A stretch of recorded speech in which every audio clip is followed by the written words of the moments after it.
올 때마다 항상 아들처럼, 동생처럼, 친구처럼 따뜻하게 맞아주시는 우리 개폭교회 한사람교회 그러라 그랬습니다. 개폭교회 성도 여러분들께 참 감사드립니다. 이번에 와서 느끼는 것이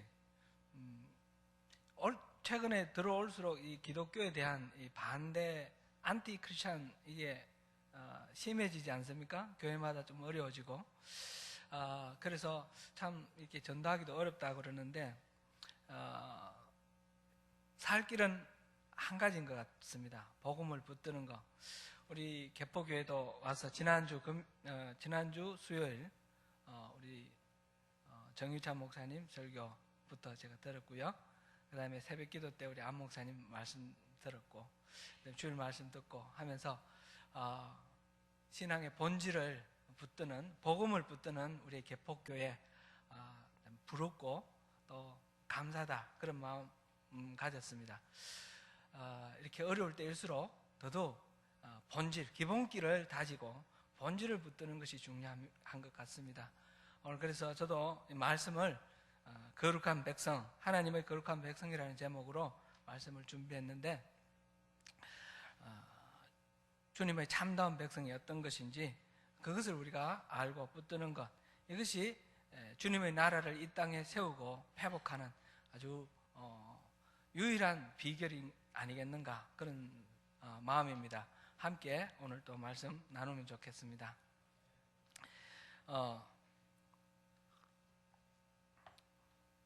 하나님의 거룩한 백성, 다른 말로 하면 하나님의 성도 이렇게 말합니다. 제가 이제 성도님 이렇게 인사를 드릴 때 호칭을 성도님 이렇게 하면 기분 나빠하시는 분이 계셔요. 나 집사인데 왜 성도라 그래? 여러분, 성도라는 말 무슨 뜻인가요? 집사, 장로, 권사, 집사 이렇게 계급이 있고 계급 없는 사람이 성도인가요? 이 교회의 이 직분은 계급이 아닙니다. 그렇죠? 섬기는 직분이고, 성도라는 호칭은 그리스도인에게 붙여지는 가장 존귀한 호칭이 성도입니다. 성도가 무슨 뜻입니까? 거룩한 백성들이라는 뜻입니다. 거룩할 성자에 물이 돋자, 거룩한 백성들이라는 뜻입니다. 하나님의 백성, 거룩한 하나님의 백성이라는 뜻으로 우리가 성도라고 부릅니다. 영어로는 saints입니다. saints, 이게 단수로 하면 saint는 성인 아닙니까? 성인. 카톨릭에서는 성인이 따로 이렇게 특별히 거룩한 사람들을 구분해서 성인이 있죠. 어떤 삶의 어떤 행적이 이렇게 검증이 된 사람들, 특별한 절차를 거쳐서 성인으로 따로 구분합니다. 카톨릭에서 말하는 그 성인, 사실은 성인은 모든 그리스도인들이 다 성인입니다. 하나님께서는 우리를 부르실 때 성인으로 부르셨습니다. 거룩한 하나님의 백성으로 부르셨습니다. 사랑하는 성도 여러분 하나님의 거룩한 백성이십니까? 확신을 가지시기 바랍니다. 우리 스스로 솔직히 말씀드려서 내가 거룩한가? 그렇게 보면 거룩한 것 같지 않습니다. 내가 거룩해서 거룩한 것이 아니라 하나님이 우리를 구별하셔서 그래서 우리를 하나님의 거룩한 백성이라고 불러주시는 것입니다. 그래서 이 거룩한 백성이 어떤 사람인지 우리가 잘 이렇게 마음 새기면서 거룩한 하나님의 백성답게 살아가는 것은 또 어떤 것인지 우리가 새겨보면 좋겠습니다. 제가 먼저 퀴즈 하나 내겠습니다. 하나님이 모세를 통해서 이스라엘 백성들을 이집트에서 노예생활하던 그 이스라엘 백성들을 탈출시켜서 이끌어냈습니다.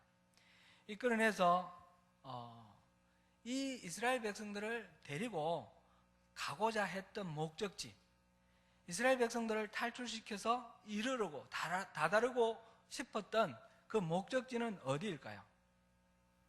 어디죠? 가나안.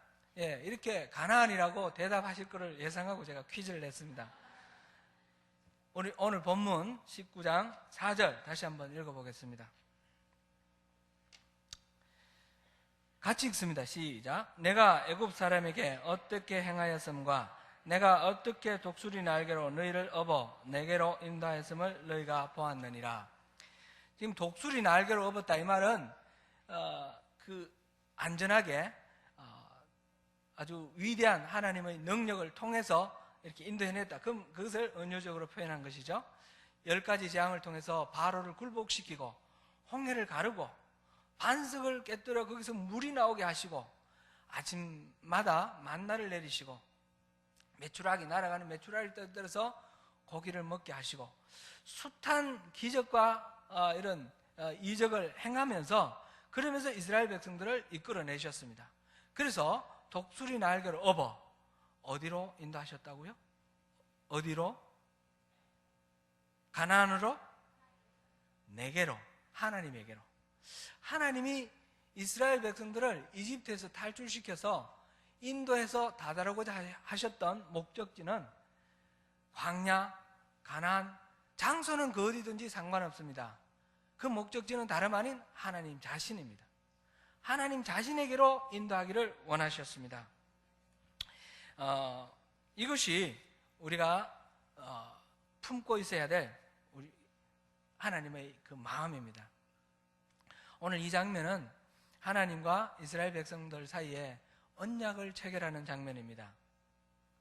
이 언약은 시내산 언약 이렇게 통상 일컫는데 이후에 십계명 받고 또 성막 그 설계도 받고 이런 게 해서 시간이 거의 1년 가까이 걸리는데 이 언약 체결식을 통해서 하나님께서 이루고자 하셨던 하나님의 마음이 있습니다. 하나님은 이 타락한 세상 속에서 하나님 나라를 회복하기 위해서 하나님께서는 아브라함을 부르셨습니다. 창세기 12장에서 아브라함을 부르시고 아브라함에게 내가 복이 되라 이렇게 말씀하시면서 3가지를 약속하셨습니다. 하나님이 아브라함에게 주시겠다고 약속하셨던 3가지가 있는데 첫 번째는 땅이요, 두 번째는 자손들입니다. 세 번째로는 하나님 자신입니다. 이게 뭔가 생각해 보면요, 국가의 3요소가 있죠. 나라를 이루는 3요소. 국가의 3요소는 국민, 영토, 주권, 그렇지 않습니까? 국민으로서 이스라엘 백성들을 선택을 하신 것이고 영토로서 가나안 땅을 주시겠다고 약속하셨습니다. 그리고 주권은, 요즘 주권은 우리 민주주의 시대니까 국민들에게 주권이 있다 하지만 성경에서는 하나님께 주권이 있습니다. 하나님이 왕이 되시고 우리는 하나님의 소유가 되고 우리는 하나님의 백성 되는 것을 하나님은 원하십니다. 그래서 이루고자 하셨던 나라, 그 나라는 바로 하나님의 나라입니다. 구약 성경에 나오는 하나님 나라는 모델로서의 하나님 나라인데 이스라엘 백성을 국민으로 삼고 그리고 가나안 땅을 영토로 삼고 그리고 하나님이 왕이 되시는 나라, 하나님 나라 모델을 보여주시길 원하셨습니다. 그래서 이 이스라엘 민족을 통해서 온 땅에 하나님을 알게 하는 그런 제사장 나라로 이스라엘을 선택하신 것입니다. 그래서 오늘 보니까 5절에 세계가 다 내게 속하였나니 너희가 내 말을 잘 듣고 내 언약을 지키면 너희는 모든 민족 중에 내 소유가 되겠고 너희가 내게 대하여 제사장 나라가 되며 거룩한 백성이 되리라. 이것이 이 언약을 체결하시는 하나님의 마음입니다. 이스라엘 백성들이 그래서 하나님의 백성 되는 것이 가장 중요한 핵심입니다. 이 시내산 언약에서 첫 번째로 하나님께서 이스라엘 백성들에게 내가 너희의 하나님이 되겠고 너희는 나의 백성이 되라. 그래서 하나님과 우리 이스라엘 백성들 사이에 관계를 설정하는 것, 이것을 첫 번째 과제로 삼으시고 시내산 언약을 체결하시는 것입니다. 이것은 오늘날 하나님의 백성으로 택함을 받고 구원받은 우리 그리스도인들에게도 똑같이 적용되는 원리입니다. 이제 구약시대에서는 모델로서만 하나님 나라였고 이제는 예수님이 오시고 난 후에는 이 땅 위에 이미 하나님 나라가 임하였습니다. 하나님의 백성, 구원받은 하나님 나라 백성들을 잇고 그리고 영토는 우리가 살아가는 모든 삶 속에서 하나님의 다스림을 받으면 그것이 바로 하나님 나라, 영토가 됩니다. 우리의 마음이 영토가 되는 것이고 우리의 삶의 자리가 하나님 나라의 영토가 되는 것입니다. 그리고 우리의 주권, 우리 주권은 바로 우리 왕 대신, 우리 주인 대신 하나님, 그분에게 주권이 있는 것입니다. 우리가 육신의 한계를 입고 있는 동안에는 하나님 나라가 완성되지는 않죠. 그러나 이미 이루어졌고 아직은 이루어지지 않은 그런 중간 단계입니다. 그래서 예수님께서 재림하실 때, 그럴 때 우리는 새 몸과 새 영을 입고 새 하늘 새 땅에서 완전한 온전한 하늘나라에서 영원한 삶을 누리게 될 것입니다. 지금은 그러한 완전한 하늘나라에 이르기 전에 이 땅에 육신을 입고 있는 동안 누리는 하나님 나라, 잠정적인 하나님 나라입니다. 여기서 가장 중요한 것은 다름 아니라 하나님과 우리 사이의 관계입니다. 우리가 바로 하나님 나라의 백성이 되고 우리의 마음, 우리 삶의 자리가 하나님 나라의 영토가 되고 하나님이 주권자로서 우리의 왕이 되시고 우리의 하나님 되시는 것입니다. 하나님이 이스라엘 백성들을 이집트에서 구출하여 인도하기를 원하셨던 목적지, 가나안 땅도 아니고 광야도 아니고 그 어디이든 괜찮습니다. 하나님 자신이 목적지였던 것처럼 우리도 죄에서 구원받아서 우리가 사는 자리가 일원동이든 아니면 뉴질랜드 크라이처치든 우리 땅 사는 장소 지명이 문제가 아니라 어느 곳에 있든지 하나님 품 안에 있는 것, 하나님 계시는 임재의 그 자리에 우리가 있는 것, 그것이 바로 하나님 나라인 것입니다. 우리의 참된 신앙은 바로 이렇게 하나님과 우리 사이에 바른 관계를 설정하는 것입니다. 출애굽기 14장을 잠깐 한번 보시겠습니다.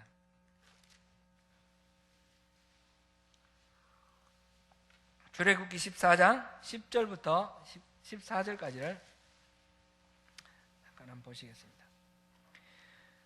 10절부터 14절까지 목소리를 맞춰서 같이 한번 읽겠습니다.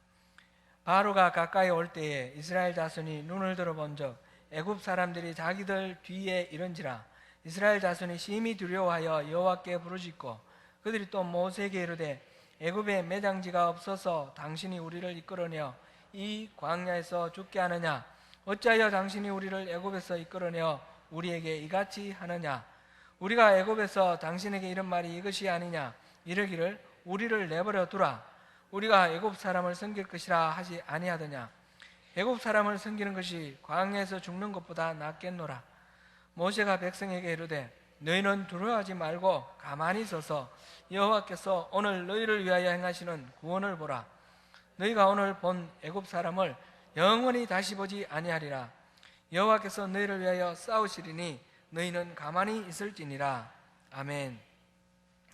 우리 신앙에 두 가지 양상이 있습니다. 이 두 가지 양상 중에 우리가 어느 쪽을 선택할 것인가 한번 깊이 생각해 보면 좋겠습니다. 지금 여기에 모세와 이스라엘 백성들이 하나님에 대해서 우리 가지고 있는 신앙이 같아 보이는데 나타나는 양상은 다릅니다. 홍해 바다로 앞이 가로막혀 있고 뒤에는 이집트 군인이 추격해 오고 있고 어디 도망갈 자리가 없는 그런 절박한 상황은 똑같습니다. 이제 이스라엘 백성들과 모세는 꽁지가 타들어가는 듯한 이 긴박한 이 상황 속에서 전혀 다른 태도를 보이겠습니다. 백성들은 심히 두려워하여 모세에게 원망을 하면서 애굽에 매장지가 없어서 우리를 이 광야로 끌고 왔느냐 이렇게 원망하며 달려듭니다. 반면에 모세는 이 절대절명의 위기 속에서도 두려워하지 말라고 하면서 큰 소리를 칩니다. 너희는 두려워하지 말고 가만히 서서 여호와께서 오늘 너희를 위하여 행하시는 구원을 보라. 모세가 무슨 마음으로 이렇게 큰 소리를 칠까요? 모세는 앞으로 일어나는 일을 다 알고 있을까요? 홍해가 갈라질 것도 알고 있고 무슨 일이 일어나는 거 다 알고 있을까요? 전혀 그렇지 않습니다. 모세가 한 치 앞을 못 보는 것도 다른 이스라엘 백성들과 똑같습니다. 지금 15절 우리가 안 읽었는데 15절 제가 읽어보겠습니다. 여호와께서 모세에게 이르시되 너는 어찌하여 내게 부르짖느냐? 이스라엘 자손에게 명령하여 앞으로 나아가게 하고. 지금 이 말은 모세가 지금 똑같이 하나님 앞에 부르짖고 있다라는 것이죠. 이스라엘 사람들이 절박하게 하나님께 부르짖는 것처럼 모세도 하나님께 부르짖고 있습니다. 앞으로 무슨 일이 일어날지 모르는 상황 속에서 하나님의 도우심밖에 없다. 그래서 하나님께 부르짖는 것은 같습니다. 그런데 이스라엘 사람들은 어찌하여 매장지가 없어서 이곳으로 끌고 왔느냐 원망하고 있고, 모세는 하나님이 행하시는 구원을 보라 이렇게 말하는, 이렇게 똑같이 하나님께 부르짖으면서 마음으로 이렇게 믿고 반응하는 그 반응은 전혀 상반된 이런 반응을 보일까요? 이것이 우리 신앙이 갈라지는 분기점입니다. 어느 쪽을 우리가 해야 되는가? 똑같은 위기 속에, 똑같은 어려움 속에, 한치 앞을 내다볼 수 없는 그런 상황 속에 우리가 하나님께 부르짖고 하나님은 어떻게 우리에게 응답하실지 전혀 알 수가 없는 상황 속에서 우리가 어떻게 하나님을 믿고 나아갈 수 있을까 하는 것입니다. 모세는 하나님을 믿었습니다. 한마디로 말하면 모세는 하나님을 믿었습니다. 이스라엘 백성들은 아직 하나님을 못 믿었습니다. 하나님께 부르짖었지만 하나님은 어떻게 하실지 알 수가 없었습니다. 모세는 하나님이 어떻게 하시든 상관없고 하나님을 믿었습니다. 이러한 태도의 차이는 광야에서 40년 동안 계속해서 나타나고 반복이 됩니다. 이 부분은 히브리서를 한번 읽어보면 좋겠습니다. 히브리서 3장 한번 찾아보겠습니다. 히브리서 3장 7절부터 11절까지 읽어보겠습니다.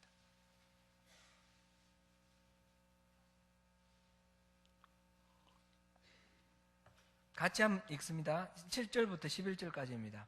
그러므로 성령이 이르신 바와 오늘 너희가 그의 음성을 듣거든 광야에서 시험하던 날에 거해 가던 것 같이 너희 마음을 완고하게 하지 말라. 거기서 너희 열조가 나를 시험하여 증언하고 40년 동안 나의 행사를 보았느니라.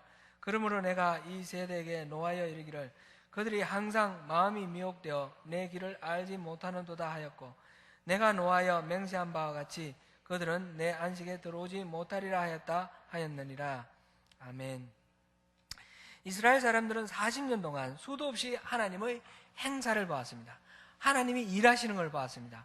이건 기도의 응답입니다. 그들이 부르짖을 때 홍해가 갈라지는 것을 보았습니다. 마라의 선물에 그 나무 토막을 던졌더니 그것이 단물이 되는 것도 보았습니다. 반석에서 물이 솟아나 수백만 명이 마시고, 하늘에서 메추라기 떼가 몰려와 떨어져 고기 먹고 싶은 대로 실컷 먹을 수 있도록 해결해 주시는 것도 보았습니다. 낮에는 불기둥, 밤에는 구름기둥이 매일매일 순간순간 길을 인도하였으며 하루도 빼지 않고 일용할 양식 만나를 주셨습니다. 40년 동안 의복이 해지지 않았고 신발이 떨어지지 않았습니다. 매일매일 기적이었고 순간순간 하나님의 은혜 안에서 살았습니다. 그러나 이스라엘 백성들은 그러한 하나님의 응답, 하나님의 기적을 매일매일 체험하였음에도 불구하고 하나님의 노를 격동하는 그런 삶을 살았습니다. 저희가 항상 마음이 미혹되어 내 길을 알지 못하는도다 하였고, 내가 노하여 맹세한 바와 같이 저희는 내 안식에 들어오지 못하리라 하였으니 3장 10절 말씀인데, 매일같이 기도하여 응답을 받았지만 이들은 결국 하나님이 허락하시는 안식에 들어가지 못했습니다. 여러분, 우리가 매일매일 기도해서 하나님께서 우리 기도에 응답해 주신다고 해서 우리 방심하면 안 됩니다. 그것이 본질이 아닙니다.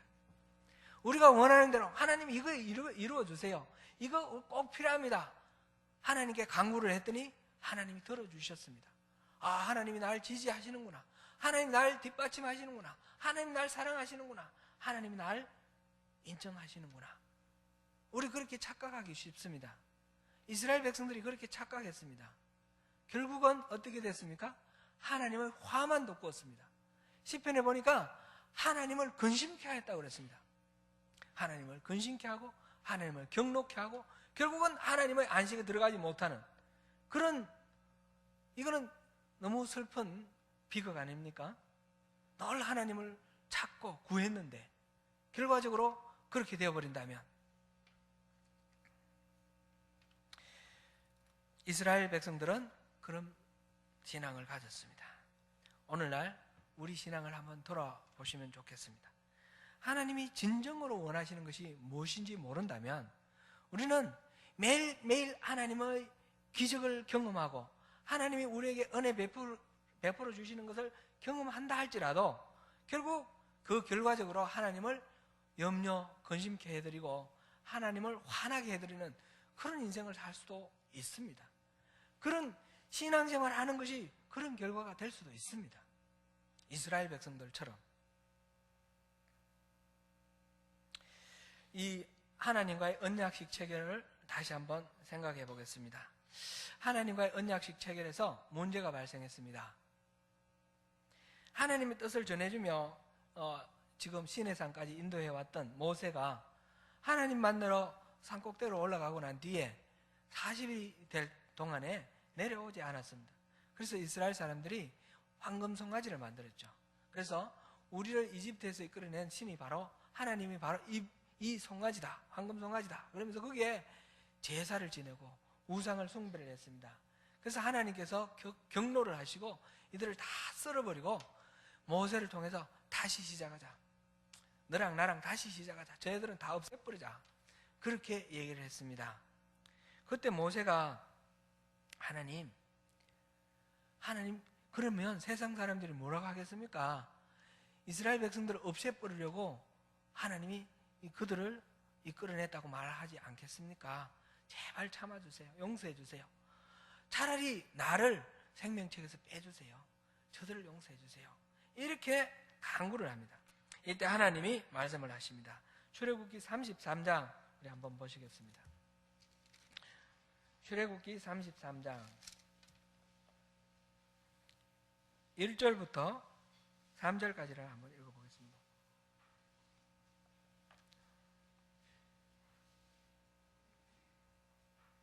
출애굽기 33장 1절부터 3절까지 같이 읽겠습니다.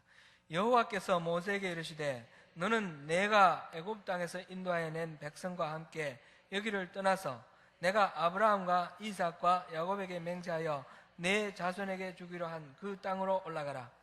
내가 사자를 너보다 앞서 보내어 가나안 사람과 아모리 사람과 헷 사람과 브리스 사람과 히위 사람과 여부스 사람을 쫓아내고 너희를 적과 꿀이 흐르는 땅에 이르게 하려니와 나는 너희와 함께 올라가지 아니하리니 너희는 목이 곧은 백성인즉 내가 길에서 너희를 진멸할까 염려함이니라 하시니. 아멘. 하나님께서 그러면 됐다. 이제 죽이지는 아니하겠다. 그러면서 하시는 말씀이 이 말씀입니다. 내가 가나안 땅에 지금 7부족이 살고 있는데 다 청소해주겠다. 다 없애주겠다. 그러니까 너희들은 이제 가나안 땅으로 가라. 내가 너희들 조상 아브라함과 이삭과 야곱에게 약속을 했으니 그 땅을 주겠다. 그렇지만 이제 나는 안 가겠다. 너희들끼리 가서 잘 먹고 잘 살아라. 그런 말씀이죠. 우리가 신앙생활을 할 때 하나님께서 베풀어 주시는 은혜에만 초점을 맞추면 우리는 이럴 때 잘못 판단할 수 있습니다. 가나안 땅, 젖과 꿀이 흐르는 가나안 땅, 하나님이 베풀어 주신 은혜니까 이것으로 족합니다. 그럴 수가 있습니다. 모세는 달랐습니다. 모세의 반응은 뒤에 33장 13절부터 13절과 15절 두 절을 읽어보겠습니다. 13절과 15절입니다. 내가 참으로 주의 목전에 은총을 입어사오면 원하건대 주의 길을 내게 보이사 내게 주를 알리시고 나로 주의 목전에 은총을 입게 하시며 이 족속을 주의 백성으로 여기소서. 15절입니다. 모세가 여호와께 아뢰되 주께서 친히 가지 아니하시려거든 우리를 이곳에서 올려보내지 마옵소서. 모세는 가나안 땅 그곳 아무리 좋다 하더라도 하나님이 같이 가시지 아니하시면 우리 안 가겠습니다. 이 광야 아무리 척박하고 힘들지만 하나님이 계시면 우리 이곳이 더 좋습니다. 광야나 가나안이나 그것이 문제가 아니라 하나님과 함께하는 것이 좋습니다. 그렇게 고백하는 것입니다. 이것이 참된 신앙입니다. 이것이 바로 모세와 이스라엘 백성들의 차이이기도 하고요.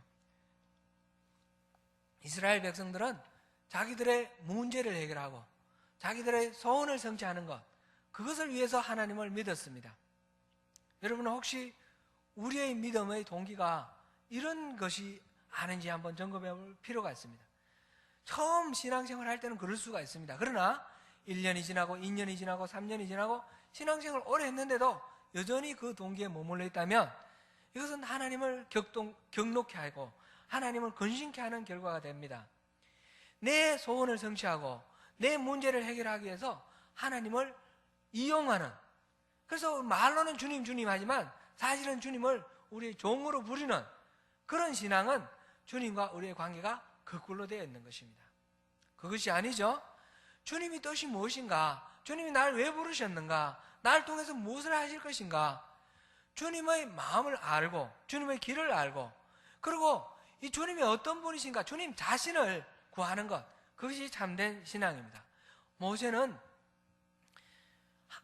하나님이 어떤 은혜를 베풀어 주시느냐 그게 관심 있는 것이 아니고 하나님이 함께 해주시느냐 하나님 함께 해주지 않느냐 거기에만 관심이 있었습니다. 그래서 늘 하나님과 동행하기를 원했습니다. 그런 그 모세를 하나님은 기뻐하셨고 친구처럼 그렇게 친밀하게 모세를 대우해 주셨습니다. 하나님은 이스라엘 사람 전부가 다 모세처럼 그렇게 하나님과의 친밀한 관계 속에 있기를 원하셨습니다. 그것은 오늘날 우리에게도 똑같이 적용되는 이야기입니다. 하나님은 우리가 기도하고 우리가 울부짖을 때 우리의 필요를 채워주시고 우리의 문제를 해결해 주실 것입니다. 그러나 그것은 이유가 있습니다. 목적이 있습니다. 우리와 친밀한 관계를 맺기 위해서입니다. 그런데 이것을 잊어버리고 우리는 목적만 성취되면 그것으로 끝나버립니다. 하나님을 잊어버리고 내 소원 성취되는 것으로 끝나버립니다. 그것은 하나님을 슬프게 해드리는 것입니다. 오늘 본문에서 하나님께서 이 이스라엘 백성들에게 하는 말씀, 지금 시내산 언약을 통해서 하나님의 목적은 이것입니다. 세계가 다 내게 속하였나니 너희가 내 말을 잘 듣고 내 언약을 지키면 너희는 모든 민족 중에서 내 소유가 되겠고 너희가 내게 대하여 제사장 나라가 되며 거룩한 백성이 되리라. 너는 이 말을 이스라엘 자손에게 전할지니라. 제사장 나라라는 것은 무엇입니까? 하나님과 죄인 사이에 중개하는, 화목시키는 그런 직책이 바로 제사장입니다. 그러니까 그리스도인들은 하나님과 죄인 사이에 화목을 시키는 화목의 직책을 맡은 사람들입니다. 나 하나 구원받고 천국 가는 것으로 끝나버리면 그것은 하나님 마음을 아프게 하는 것입니다. 하나님 나를 구원하신 이유는 하나님과 나의 친밀한 교제 속에서 하나님을 알게 되고 하나님이 공급해 주시는 그 은혜와 능력 속에서 하나님이 그렇게 사랑하시는 죄인들을 주님의 품으로 인도하는 것, 그래서 하나님 나라를 이 땅에 만들어 나가는 것, 그것이 하나님의 마음입니다. 하나님의 거룩한 백성은 바로 이 하나님의 초청에 응한 사람입니다. 하나님이 그 놀라운 기적을 통해서 불러내신 그 자리로 나오는 사람입니다. 하나님이 베풀어 주신 기적과 은혜가 아니라 하나님 자신을 목적으로 해서 나오는 사람입니다. 하나님의 거룩한 백성이 되는 자격은 아무것도 없습니다. 하나님의 거룩한 백성이 되기 위해서는 이런 죄도 끊고 저런 죄도 끊고 이런 것이 아니라 정말 하나님 품으로 우리 주 예수를 의지해서 십자가를 의지해서 주님 앞으로 나오는 것입니다. 우리에게는 아무런 공로도 요구하지 아니하십니다. 아무런 자격도 요구하지 아니하십니다. 구원받은 백성의 자리, 하나님이 이끌어내서 이르게 하신 자리, 그 자리는 하나님 자신입니다. 가나안이든 광야든 이런동이든 뉴질랜드든 여러분이 살고 계시는 삶의 자리가 어디든지 하나님 앞에서 살아갈 때 하나님께서 기뻐하시고 나의 백성이다 인정하시고 거룩하다 구별해 주시는 것입니다. 사랑하는 성도 여러분, 참된 신앙은 바로 이것입니다. 하나님께로 나와서 하나님과의 바른 관계를 맺는 것입니다. 하나님은 우리의 하나님이 되시고 우리는 하나님의 소유된 백성, 제사장 나라, 거룩한 백성이 되는 것입니다. 주님이 우리를 통해서 세상을 하나님 나라로 세우실 것입니다. 우리가 거룩해서 거룩한 것이 아닙니다. 우리가 하나님에게로 나아갈 때 하나님께서 거룩하심으로 하나님이 우리를 거룩하다 구별해 주시고 우리에게 하나님이 예배하신 그 풍성한 것으로 충만하게 채워주실 것입니다. 이 복을 다 누리시는 저와 여러분이 되시기를 주님의 이름으로 축원합니다. 잠깐 기도하겠습니다. 은혜로우신 하나님, 주님을 믿고 주님을 증거하기가 참으로 어려워지는 이때입니다.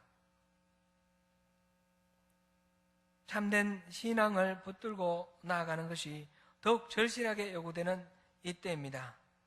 주님, 독수리를 날개로 업어서 주님께로 인도하신 이 이스라엘 백성들이 그 주님의 마음을 알지 못해서 끊임없이 하나님의 기적을 체험하고도 하나님을 경록케 하고 하나님을 근심케 했던 것을 바라보며 우리의 신앙을 돌아봅니다. 주님, 우리의 문제가 해결되고 우리의 소원 성취되는 기도 응답에 마음 뺏기지 아니하고 하나님 자신을 알고 하나님의 길을 알고 하나님 앞으로 나아가는 참된 신앙으로 주님의 백성 되기를 원합니다. 주님, 우리를 받아주시고 거룩하게 구별하여 주옵소서. 예수님 이름으로 기도드립니다. 아멘.